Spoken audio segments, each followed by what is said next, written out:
And good evening, one and all, and welcome back to the X Zone. I am Rob McConnell, coming to you from our broadcast center and studios in Hamilton, Ontario, Canada.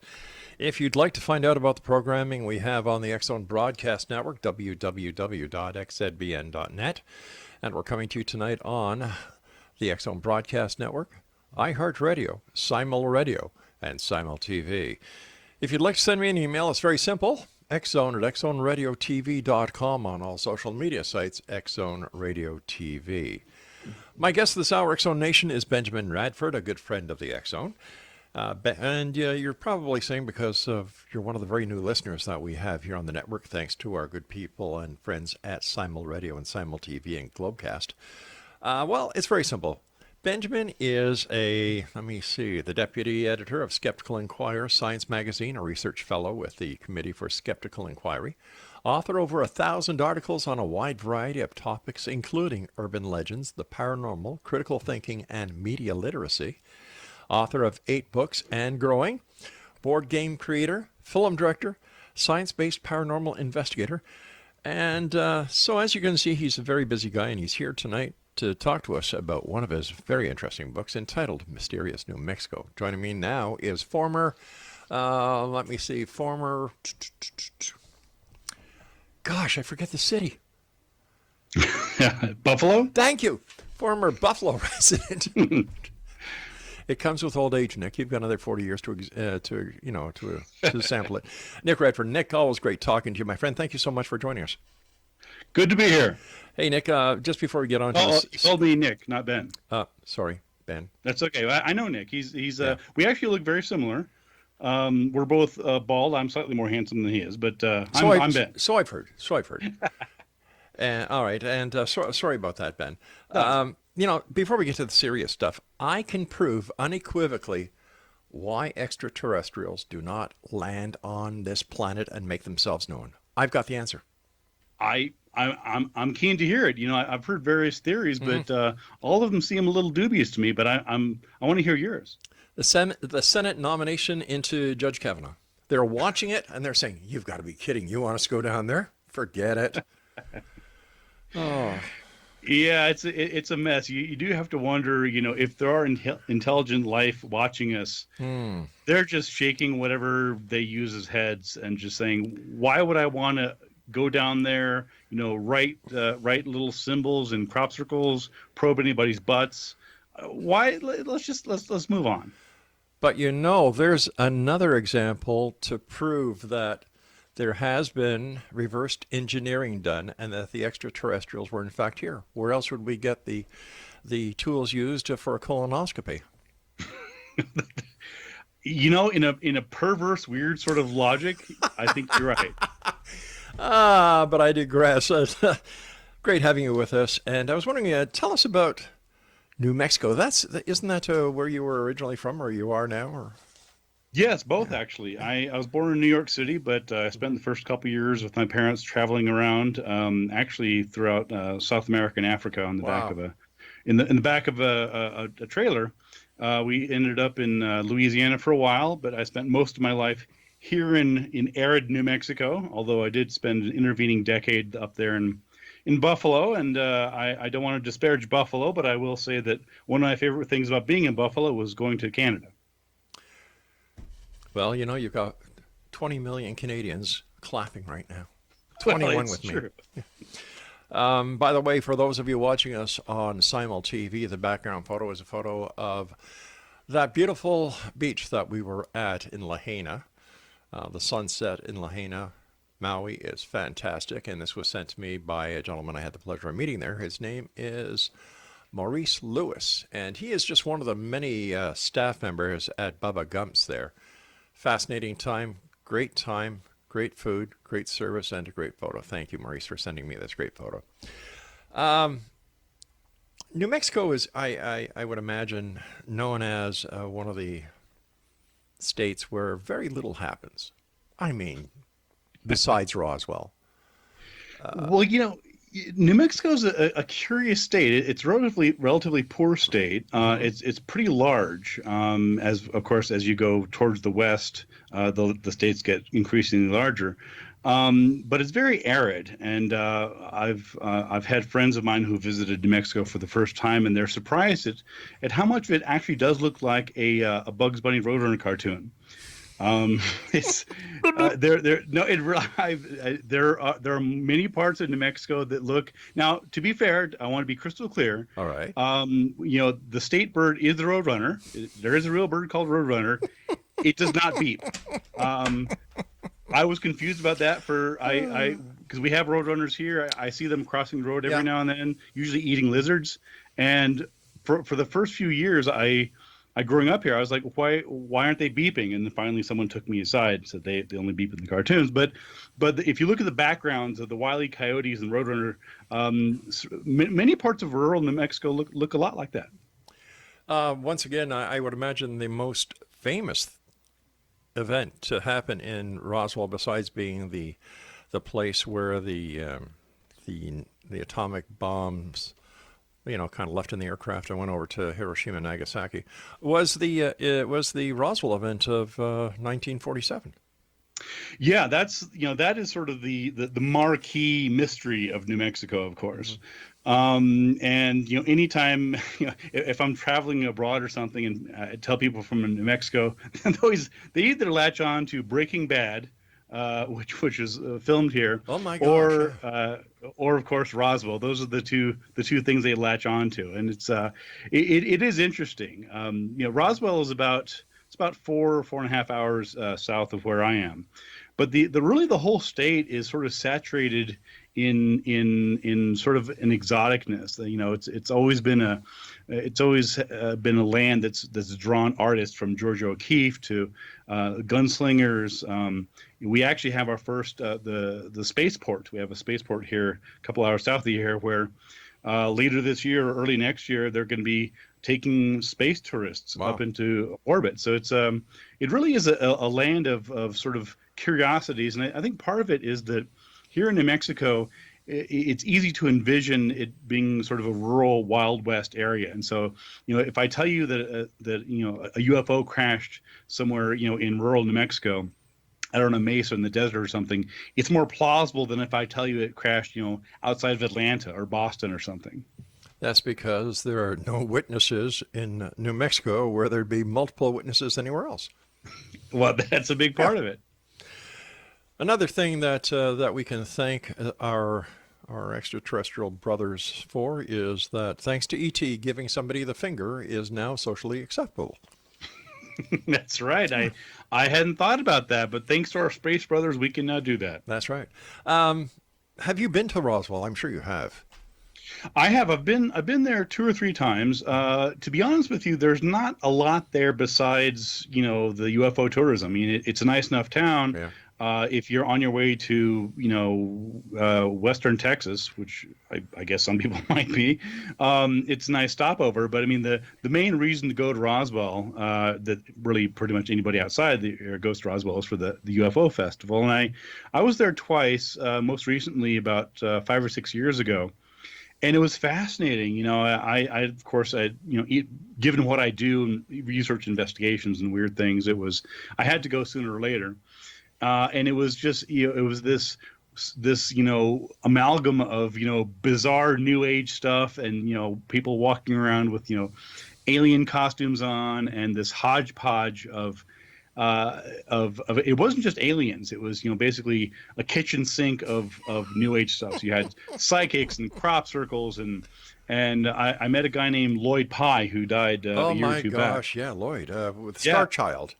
Exactly, the Star Child skull, yeah. And he and I talked about that, and it was kind of interesting because he recognized me, and I as you know, I've done a fair amount of media and TV Sure. and stuff, and every now and then when I'm going to interview somebody, I don't always want to necessarily announce who I'm not hiding who I am, but I sometimes get more information if they don't see me as the skeptic. But he recognized me, and he said, "Oh, come on over, I'll show you the thing." So he was actually a very nice guy.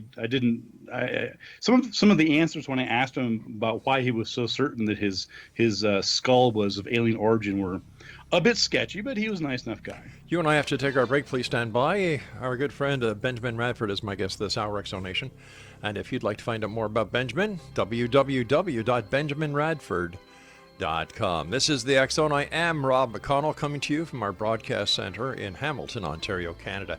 No, the graphic that we're using tonight is not the regular studio one we use. This is from Lahaina, Hawaii, on the island of Maui, where right now it's 93 degrees, and it is 6 hours earlier than it is here in Hamilton, Ontario, Canada. So right over there, it's about 1:24 in the afternoon.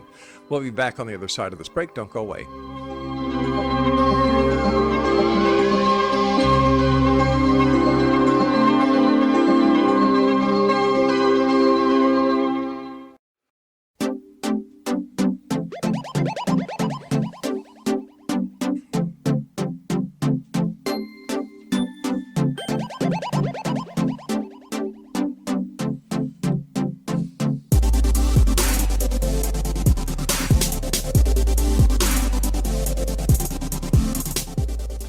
Benjamin Radford is my guest for this hour, www.benjaminradford.com.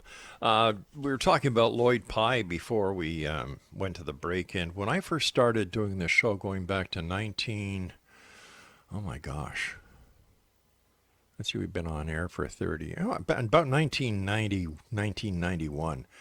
Do you know what he was talking about back then? I don't actually. Bigfoot. I did not know that. Interesting. All yeah, right. He was talking about Bigfoot, and he actually had the lineage of Bigfoot going back to the Russian czars, and that the Russian coal miners would use Bigfoot as a laborer, and at night the miners would have their way with the female members of the Bigfoot race. That does not entirely shock me, but I didn't know that. That's fascinating. It all kind of fits. I mean, he was a very excitable guy. Yes. And I can totally see him being sort of latching on to some wild idea and just pursuing it. So that's fascinating. Yeah. So my standard joke was, the difference between a dog and a fox is 7 Jack Daniels, but now it's the difference between a dog and a Sasquatch, 7 Jack Daniels. Well, there you go. And of course, as you know, one of, if not the most famous story of some, shall we say, dalliances with Sasquatch was up in BC with Albert Osman, a Canadian prospector, I think, if I'm not mistaken. But what was he prospecting for? some hot big feet, I guess. Yeah, it can be kind of cold up here in Canada, as you well know. But it's okay now. Our Prime Minister saw it fit to legalize marijuana. So I'm sure that's going to change things. Well, I'll swap you anytime. If you want to send Justin down here, I'll trade you at the drop of a hat. You know what? If I could, I would. If I could, I would.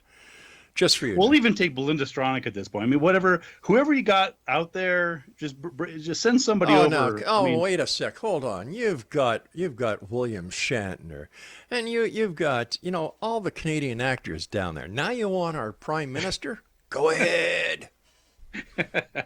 Send Geddy Lee down here. I'd love to have him run things around here for a while. Yeah, well, he's a great singer. Guns N' Roses. Yeah.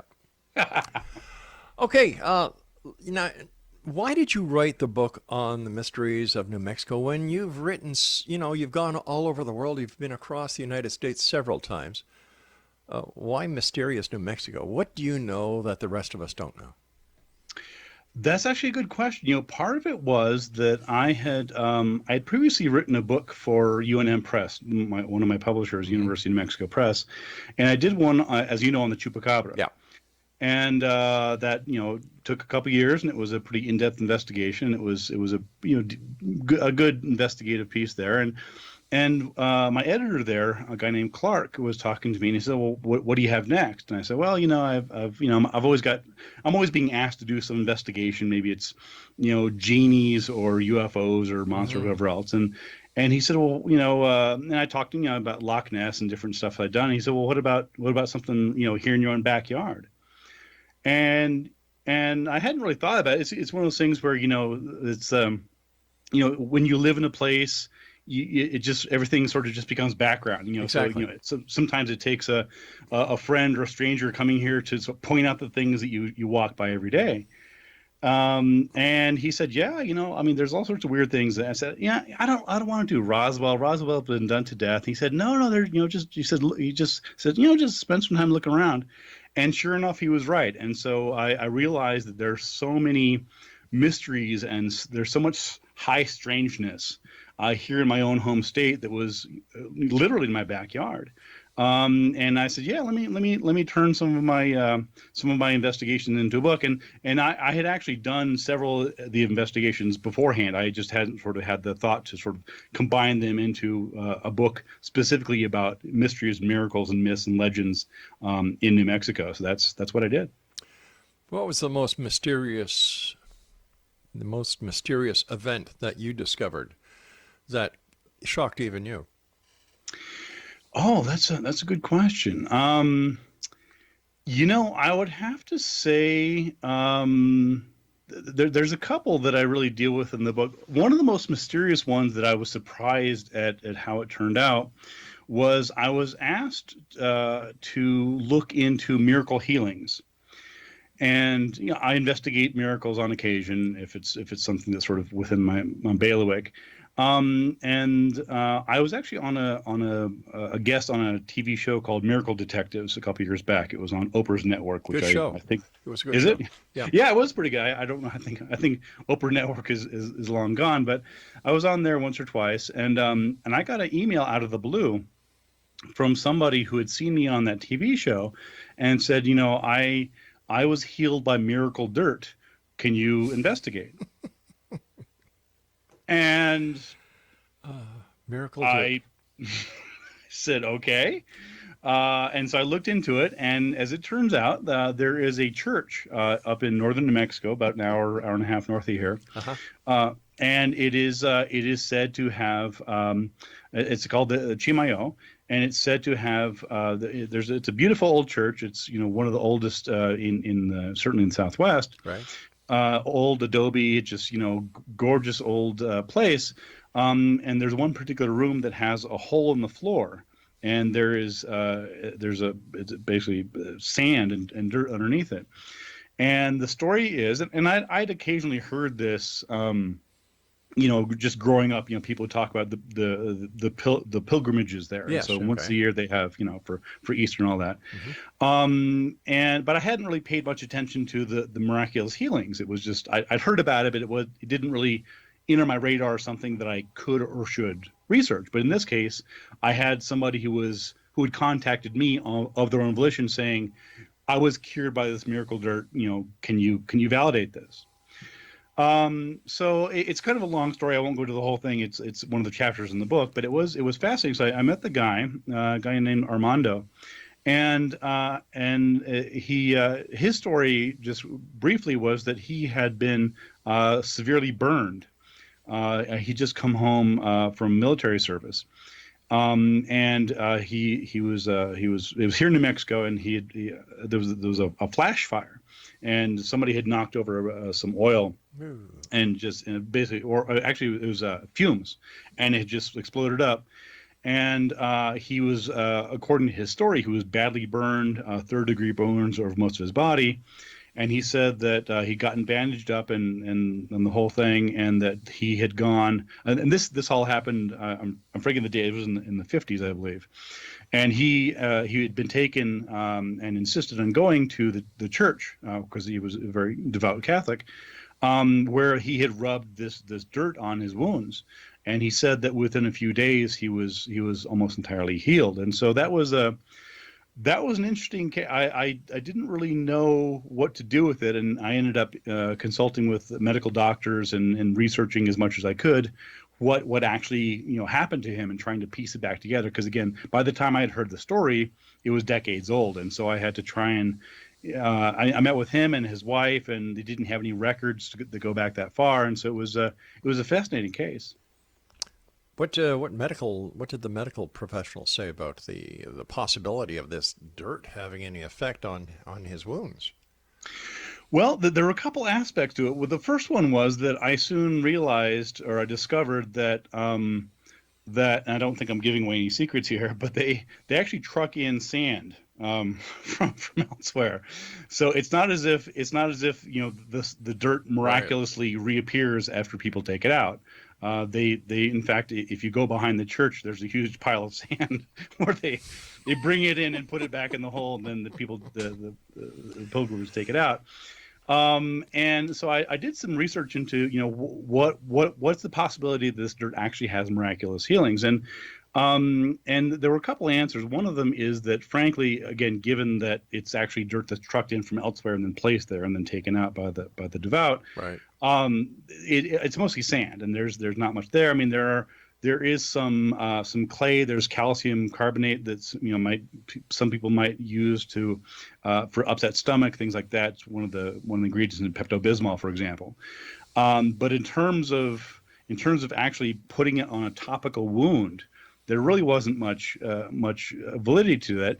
And another interesting aspect is that if you go to the church, there's rows and rows of crutches, and so the implication is that people have not only been healed of for example bad burns, right, but they've suddenly been able to walk again. So it was interesting. So I one of the first things was to try and piece together how bad was the original burn.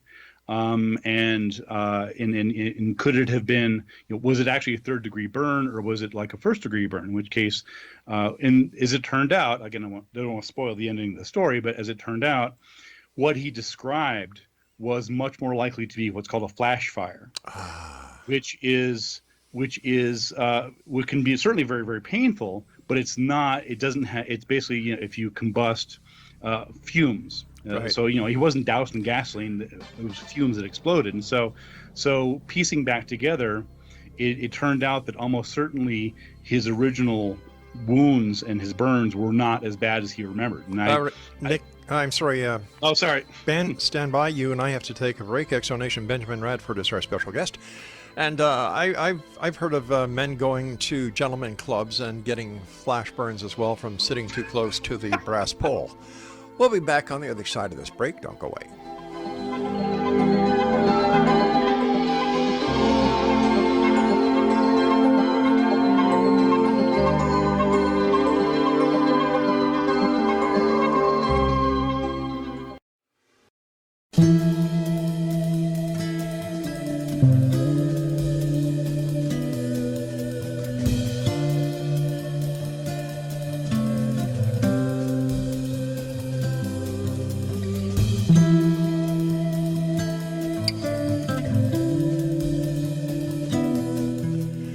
Welcome back, everyone. Benjamin Radford's our special guest, and if you'd like to contact Benjamin or if you would like to buy any of his books, visit his great website. It's www.benjaminradford.com.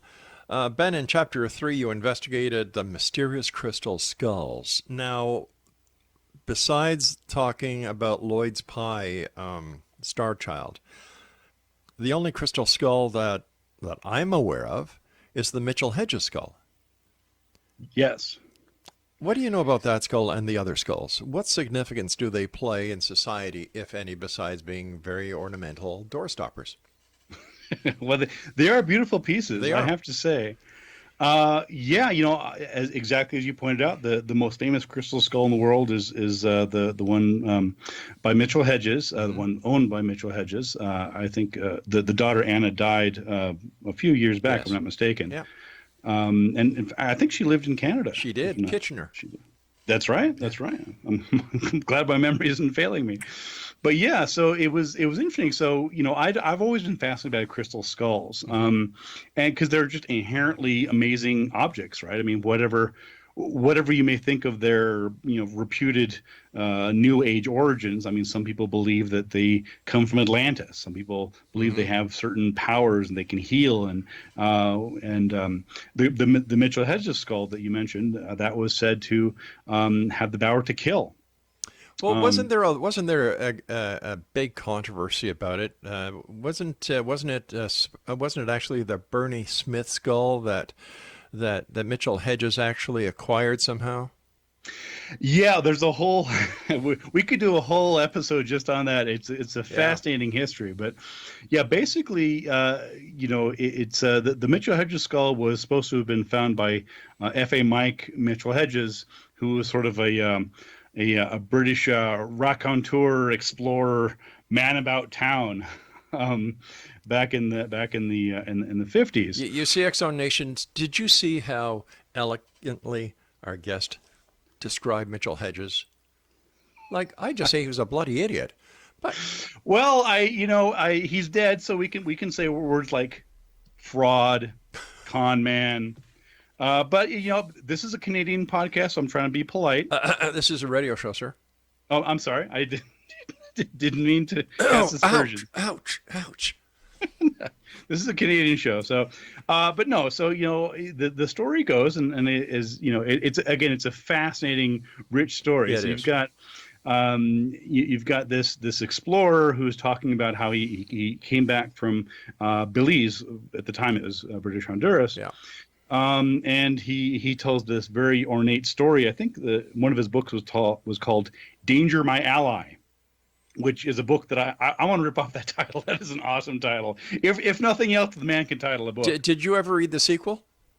I don't know that I did. It was called Danger My Ass. Let's go. Yeah, you're on a roll tonight. That. Okay, pull them together. Yeah, so he tells this story about going to this. He's in the lost ruins of Lubantun, in the Belizean jungle, and I've been to Belize several times Yes. in the jungle region, not too far from there actually. And there are actual ruins there, and he apparently did spend some time there, and he tells the story of how actually he told a couple different stories. I'll just give you one quick one. He says that he was there with his daughter Anna, who at the time I think was 8 or 10 or something, accompanying her amazingly adventurous non-con man father into the jungles there. And Wait a sec, Ben. I thought you said she went with Mitchell Hedges.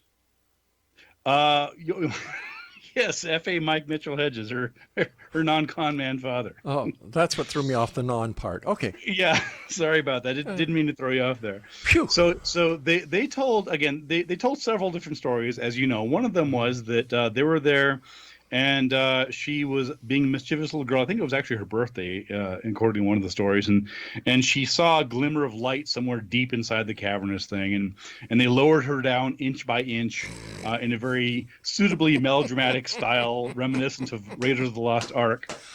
Oh, you're killing me. You're killing me. I'm telling you the story. So she like fought away rats, and she killed a dragon or something. I don't remember exactly what I don't know. You slayed a dragon, ogres, jeez. chupacabras. I don't. Anyway, the point is that after all this daring do, she grasped this skull, again, something straight out of a Spielberg film, and was hoisted up, and she held this crystal skull aloft. And the natives, who you can imagine were, in her telling, were sort of so reverential, they fell to their feet. This, wearing probably grass skirts or something, and just, professed their lives to this woman. Do you know why they fell to their feet? Because they thought the other guy dropped her, and they were happy to see her alive. Exactly. So they tell this story, and this is a story that Mitchell Hedges told, and then Anna later on told. And again, they told several contradictory stories about how exactly they found this thing. But the true story is that it was basically bought from a collector. And then it was pawned, and then Anna bought it back from the guy, and then made up this whole story about how she had found it herself in this lost ruins in Belize. But meanwhile, it turned into this huge circus because it is an amazing piece of work. It is. And there's it's just a cool thing, but everybody began talking about how it had all these powers. People would pay money to be in the same room with this skull, believing that it increased their psychic abilities, and they would have visions and all these sorts of things. And that's one of several one of several crystal skulls that I talk about in the chapter. Now, I understand, and I authenticated this fact with a number of people that the initials Mitchell Hedges used to put behind his name were actually because he had bought a membership to the London Zoological Society. I think I heard that. Yeah. But then again, if it wasn't for Anna Mitchell Hedges and her dad and the story of the finding of the crystal skull, many gypsies would be out of work because then they'd have no crystal balls. That's right. That's right. And it takes balls to make a joke like that. Certainly does. Crystal ones. Boom, boom. You see, we can have fun on this show too, like Howard Stern, without getting obnoxious. Right. Exactly. Yeah. Exactly. What's that, Craig? You're fired. Okay. I remember having somebody on the show when I was at CKTB who had something to do with Anna Mitchell Hedges. They lived in Port Colborne, Ontario. They owned a dive shop for diving, industrial commercial diving into Lake Erie. And I can't for the life of me remember what the connection was. But I'll go through my files, and I remember getting excited because I was going to have somebody on about the Mitchell Hedges. About the crystal skull, Mitchell Hedge, and the rest of it. And then I started doing my research into it, and I kind of felt silly. Like, oh, no.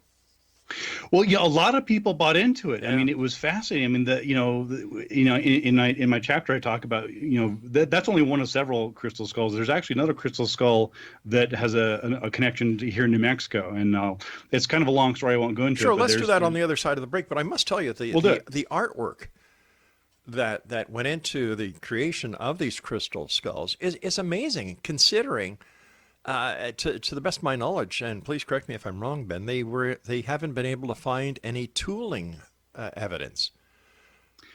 Well, they using microscope, they actually did find some tooling ones on the more recent ones. But I mean on the Mitchell Hedges skull. Oh, I don't know. I'm not remembering off the top of my head if the tooling marks. I know that on several of the crystal skulls they absolutely did find tooling marks. I don't remember if that was the case with Mitchell Hedges. But isn't Mitchell Hedges' skull the only one that has the detachable or removable bottom jaw? I believe so. Yeah. There's another one at the British Museum, and I saw at the British Museum. There's a photograph of it in the book. And as I recall, that's all one piece. So that is one of the things that's unique about the Mitchell Hedges skull is that it is two separate pieces. Do we know anything about its actual origin, not the origin that Mitchell Hedges spun about it? Well, in the case of the Mitchell Hedges skull, it was I'm forgetting the exact name, but it was bought by a collector. In fact, they actually found the receipt for the skull, basically disproving that she'd found it in suitably cinematic form.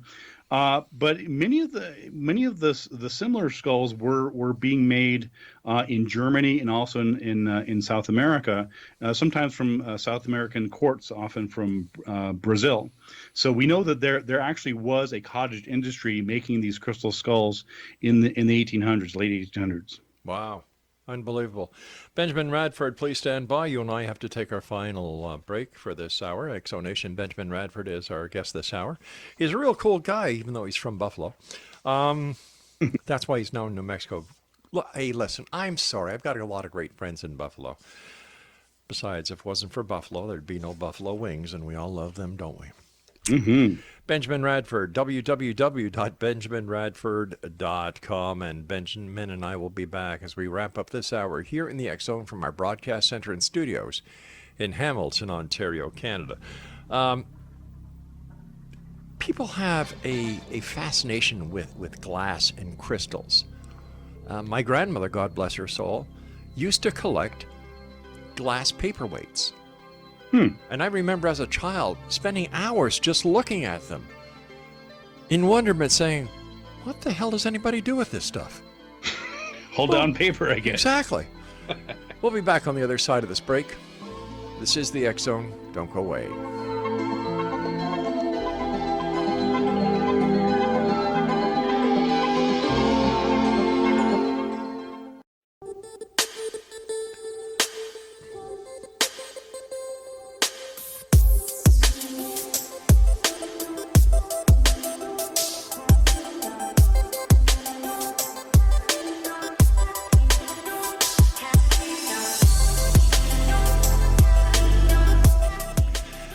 Benjamin Radford is my guest this hour, X Zone Nation, www.benjaminradford. He is the deputy editor of Skeptical Inquirer magazine. It's a science magazine, a research fellow with the Committee for Skeptical Inquirer, author of over 1,000 articles on a wide variety of topics, including urban legends, the paranormal, critical thinking, and media literacy, author of 8 books and counting, board game... 10 books. 10... Wow. I cranked out 2 of them since the last break. My God, you're good. What can I say? A board game creator, film director, science-based paranormal, and all-around nice guy. Once again, his website is benjaminradford.com. And Benjamin, as I said during the break, always look forward to having you on. Great talking to you, and congratulations on all the great things that you're doing. Thank you. I appreciate it. Yeah, it's I always enjoy being on your show. It's just get a chance to just talk and just chat about fun stuff, and sometimes it's very academic, sometimes it's a little lighter. It's great. I always enjoy listening to conversations between 2 people who are talking about interesting things, and so or at least you are. I'm not sure about myself, but you are. Oh, we have a good time. That's what I believe radio should be like. You should have a good time. You don't need to have this close set format. Right. And when we're getting new guests on who have never done an interview, I say, just imagine meeting a friend at a coffee shop, sitting down, having a coffee, discussing something. Mm-hmm. And that's what works for most people. Everybody knows about the Roswell crash, who has any interest in UFOs whatsoever. But what about, I've heard of a crash at Aztec? Yes. Tell us about that, Nick. Yeah, Aztec was, as I mentioned, with when people think UFOs in New Mexico, they go right to Roswell. It's by far the best known crash anywhere in the world, of course, and certainly New Mexico. But many few people have heard about the Aztec crash, even though in many ways it's even more interesting, if you can believe it. And Aztec is a tiny little town up by the Four Corners area, and that's in the sort of northwest area where 4 different states meet in sort of a little crosshair. It's sort of a cute little thing they have there. And there's a small little town of Aztec, New Mexico. And the story goes, it's sort of a long story. I'll sort of try and summarize. But basically, the story goes that in 1948, and again, this is a year after the Roswell crash, and a year after, of course, Kenneth Arnold, who the first person to have a high-profile nationwide sighting of different things that were later inaccurately described as flying saucers. That was the first time that flying saucers entered the public lexicon. It was actually there was a mistake by the journalist. He was actually describing how they moved, not what they looked like. But so anyway, this is right around that same era, and the story goes that that there was a extraterrestrial craft was coming through the state, and there were radar sites that tracked it, and something apparently happened to it. Maybe it hit a tree or ran out of gas. I don't really know what they do, but it crashed. And this was discovered soon. And immediately, of course, the government came in. So there were the world's top scientists. If you picture the end of in Raiders of the Lost Ark, where they say, top men. So the top men showed up, along with soldiers and police officers and everything. And they found this saucer that was 99.99 feet in diameter.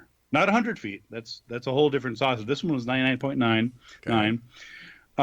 And they were circling this thing, and apparently one of the windows was broken out.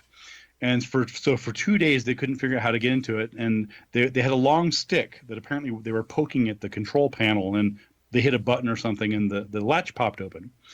And inside were were a bunch of aliens, and there were 16 bodies, and they were described as being very human-like, but between 3 and 3.5 feet tall, and they were clothed in this sort of mysterious old type of clothing, but it was indestructible. So it was this strange metallic thing that was, couldn't be burned or torn or anything. And another thing that was noted was the aliens all had perfect teeth. Okay, so they know a good dentist. on Venus, apparently. Venus. Yes, it was. It was believed by somebody there that because the saucer was 99.99 feet in diameter, that somehow indicated that it was a Venusian origin. Well, wasn't George Adamski into the Venusians? He was, yeah. Adamski was all about that, and of course he made his series of photographs, which are certainly these days not looked upon too favorably. But Adamski, and yeah, this is around the era when these things were very much in the popular consciousness. Anyway, so again, it's sort of it's a long story, but basically what happened was that the story came to light because of basically two people. One of them was a guy named Silas Newton, and Silas Newton was an oil man, and he was sort of he spent a lot of time in the oil fields and trying to get investors to do things, and he came across a story and he pitched it to a guy named Frank Scully. And Frank Scully was a reporter in Hollywood, and he wrote for Variety. In fact, Scully is where Chris Carter got the name for the X-Files. That was from Frank Scully. And Newton had known Scully for a while, and Scully heard the story of this amazing crashed flying saucer out in this tiny little town outside of in Aztec.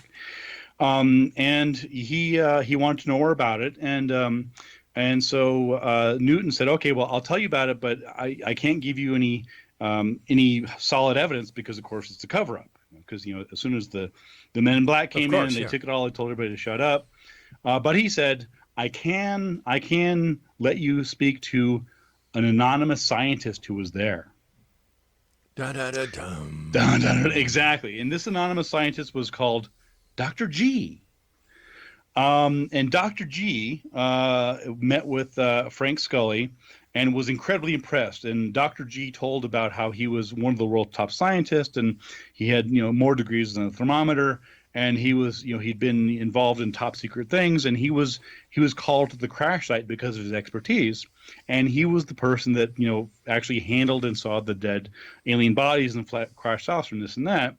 And Scully loved the story. He's like, oh my God, this is amazing. So he began writing articles for Variety, and he later wrote a book that was very popular and influential. Basically, with his anonymous source, Dr. G, and no real evidence. But what was odd about it was that Dr. G and Silas Newton, they weren't really that interested in aliens. They were like, oh, it's not really that interesting. They were more interested in getting investors. All right, Craig. Yeah, we caught it. All right, there. My producer thought he'd be smart on throwing the X-Files theme.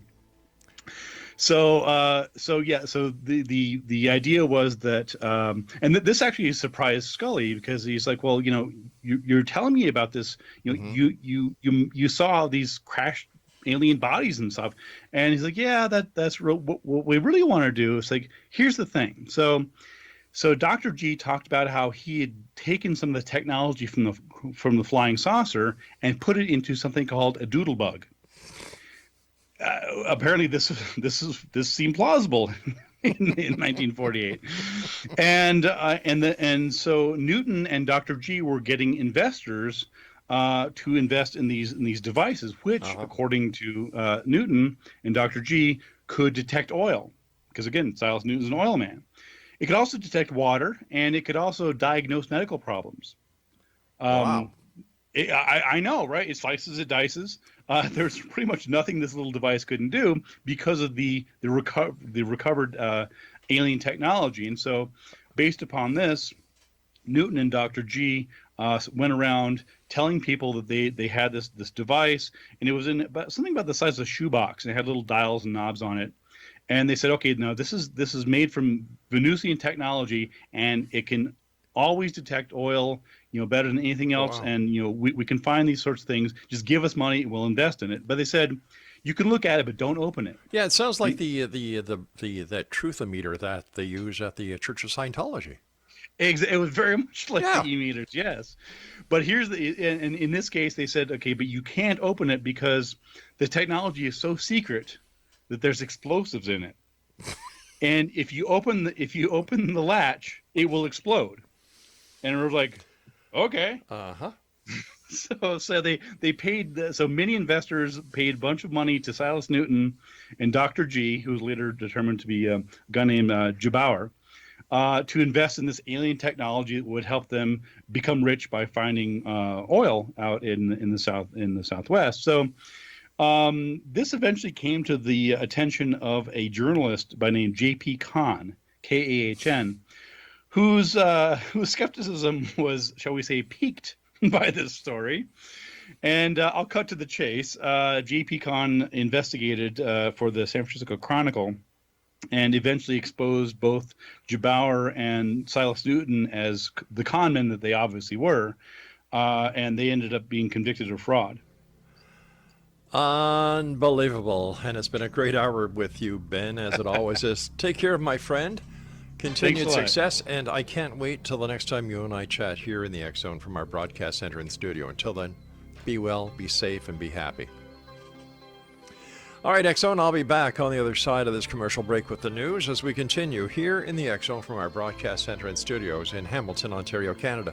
If you'd like to find out more about our guest this hour, Benjamin Radford, visit his website at www.benjaminradford.com. And for one of the best publications out on the market today, just go into your Google search engine and type in Skeptical Inquirer. We'll be back on the other side of this break. Don't go away.